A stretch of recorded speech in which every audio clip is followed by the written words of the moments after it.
त्यातून एक संतापाची लाट सर्व लोकांमध्ये तयार झाली आहे।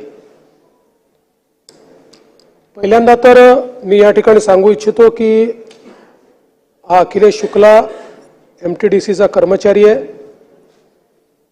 त्याच्यावर एफआयआर नोंद झालेला आहे। खडक पत्नीवरी दोघांवरी आहे। त्याची कॉपी आहे माझ्याकडे। खडकपाडा पोलीस स्टेशनमध्ये दाखल करण्यात आलाय।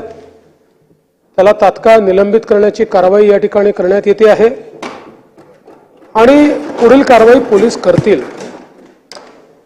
मुळात कोणाच्याही मनामध्ये शंका असण्याचं कारण नाही। मुंबई आणि महाराष्ट्र हा मराठी माणसाचाच होता, मराठी माणसाचाच आहे आणि मराठी माणसाचाच राहील। कधी कधी काही नमुने चुकीचं वक्तव्य करतात, माज आणल्यासारखं करतात। अशा माजोरड्यांचा माज उतरवल्याशिवाय आम्ही राहणार नाही। खरं म्हणजे भाजपचं सरकार आलं म्हणून हे झालं अशा प्रकारचं त्याला राजकीय रंग देण्याचं कारण नव्हतं। कारण शेवटी आपण राजकारणात शिरलो तर आपल्याला याचाही विचार करावा लागेल की मुंबईमध्ये बसलेला मराठी माणूस हद्दपार का झाला, कोणाच्या काळात झाला, का त्या माणसाला मुंबईमधनं ठाणे, कल्याण, डोंबिवली, वसई, विरार त्याच्या पलीकडे जावं लागलं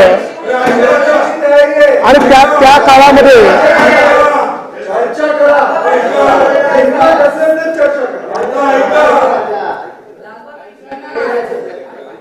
भाई माझे मित्र आहात तुम्ही, मुजोरी करायला हिंमत लागत नाही। तथ्यावर बोललं पाहिजे आपण सगळ्यांनी आणि तथ्य हेच आहे। आज मुंबईचं सदर रिडेव्हलपमेंट कधी झालं? त्या रिडेव्हलपमेंट मधला मराठी माणूस बिचारा कुठेतरी 300 स्क्वेअर फूट मध्ये बसलेला आहे आणि मोठ्या मोठ्या फ्लॅटमध्ये कोण राहतंय त्या ठिकाणी। पण एक निश्चितपणे आपण सगळ्यांनी मान्य केलं पाहिजे, मुंबई महाराष्ट्राची आर्थिक राजधानी आहे। या आर्थिक राजधानीमध्ये देशभरातला टॅलेंट पूल येतो आणि ते सगळे त्या ठिकाणी राहतात।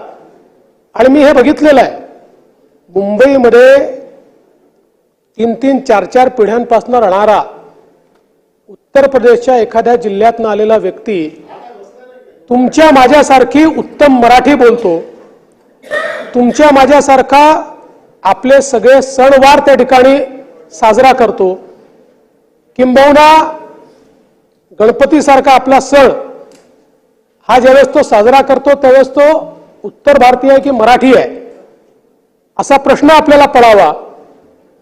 अशा प्रकारची परिस्थिती आपल्याला पाहायला मिळते। मात्र हे जे काही लोक असा माजोरडेपणाने या ठिकाणी बोलतात त्याच्यामुळे मुंबईच्या सोशल फॅब्रिकला देखील एक प्रकारचं गालबोट लागतं आणि म्हणून मराठी माणसाचा आवाज म्हणून या विधान परिषदेच्या माध्यमातून, विधानमंडळाच्या माध्यमातून मी ठणकावून सांगतो की कुठल्याही परिस्थितीमध्ये मराठी माणसावर अन्याय आम्ही होऊ देणार नाही आणि प्रत्येकाला काय खायचं याचा अधिकार आणि स्वातंत्र्य हे संविधानाने दिलेलं आहे। एखाद्या समाजाला शाकाहार महत्वाचा वाटतो तर तो समाज निश्चितपणे शाकाहारी लोकांचं संघटन तयार करू शकतो, त्यांच्याकरता एखादी योजना तयार करू शकतो। पण इन जनरल अशा प्रकारे यांना आम्ही राहू देणार नाही, त्यांना आम्ही राहू देणार नाही, घर नाकारणं अशा प्रकारचे अधिकार कोणालाही नाही। मला असं वाटतं की या ठिकाणी कोणी शाकाहाराचा पुरस्कार करतोय याकरता त्याचा तिरस्कार करण्याचं कारण नाहीये। मात्र त्या आधारावर भेदभाव करणं ही गोष्ट आपल्याला मान्य करता येणार नाही आणि म्हणून या दृष्टीने देखील अशा प्रकारच्या तक्रारी जर आल्या तर त्याच्यावर योग्य कारवाई करण्यात येईल। आणि मला असं वाटतं की आपल्या देशामध्ये अनेक परंपरा आहेत, आपल्याला माहिती आहे की बंगालसारख्या राज्यामध्ये सगळे समाज त्या ठिकाणी मासळी खातात, देवालाही दाखवतात. काही राज्यांमध्ये 100% आपल्याला शाकाहार दिसतो. त्यामुळे शेवटी आपल्या परंपरेने निर्गुण निराकार आणि सगुण साकार या दोघांनाही देवत्वाची संधी दिलेली आहे, संज्ञा दिलेली आहे. निर्गुण निराकार आहे जो त्या ठिकाणी काय म्हणतात दगडात देव पाहत नाही, मूर्ती ठेवत नाही, त्यालाही आपण देवत्वाची संज्ञा दिली आहे. आणि माझ्यासारखा माणूस ज्याला मूर्तीमध्ये देव दिसतो त्यालाही आपण त्या देवाला देवत्वाची संज्ञा दिली आहे.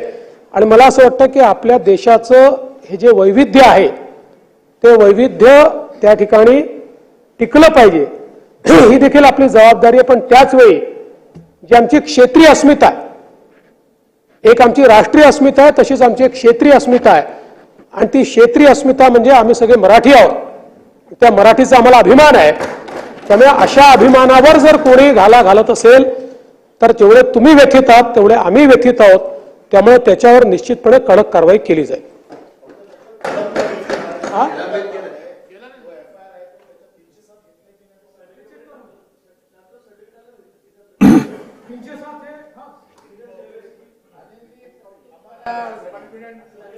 साठी अरे पण थांबा ना, मी हात जोडून विनंती करतो. त्याच्या डोक्यावर रॉड मारलाय.